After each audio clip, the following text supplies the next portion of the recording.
இன்று பார்த்தீங்கன்னா தை அமாவாசை. நம்மளுக்கு முன்னோர்கள் வழிபாடு செய்வதற்கு மிக மிக சக்தி வாய்ந்த நாள் அப்படிங்கிறது எல்லாருக்குமே தெரியும்.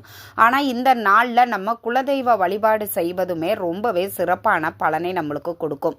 அப்படி மாலை நேரத்தில் பார்த்தீங்கன்னா உங்கள் வீட்டு பூஜை அறையில் குலதெய்வம் படம் இருந்தால் வச்சுக்கோங்க. படம் இல்லாதவங்க ஒரு கலசம் அமைச்சு அதில் பார்த்தீங்கன்னா தீபம் ஏற்றி வச்சுக்கோங்க. இப்போ நான் சொல்லக்கூடிய இந்த மந்திரத்தை 51 முறை நீங்கள் எழுதுங்க. எழுதி முடித்து ஏதாவது உங்களுடைய வேண்டுதல் கோரிக்கைகள் ஒன்றை மற்றும் நினைத்து கொண்டு இந்த மந்திரத்தை எழுதுங்க. மந்திரம் என்ன அப்படின்னா, ஓம் ஸ்ரீம் க்ளீம் குலம் தெய்வத்தே வசிய வசிய, ஓம் ஸ்ரீம் க்ளீம் குலதெய்வத்தே வசிய வசிய அப்படிங்கிற இந்த மந்திரத்தை 51 முறை எழுதி உங்களுடைய வேண்டுதல்கள் கோரிக்கைகள் எதுவோ அதை உங்களுடைய குலதெய்வத்திடம் மன்றாடி கேட்டுக்கோங்க, வேண்டிக் கொள்ளுங்கள். கண்டிப்பாக நீங்கள் வேண்டியது விரைவில் நடந்தே தீரும்.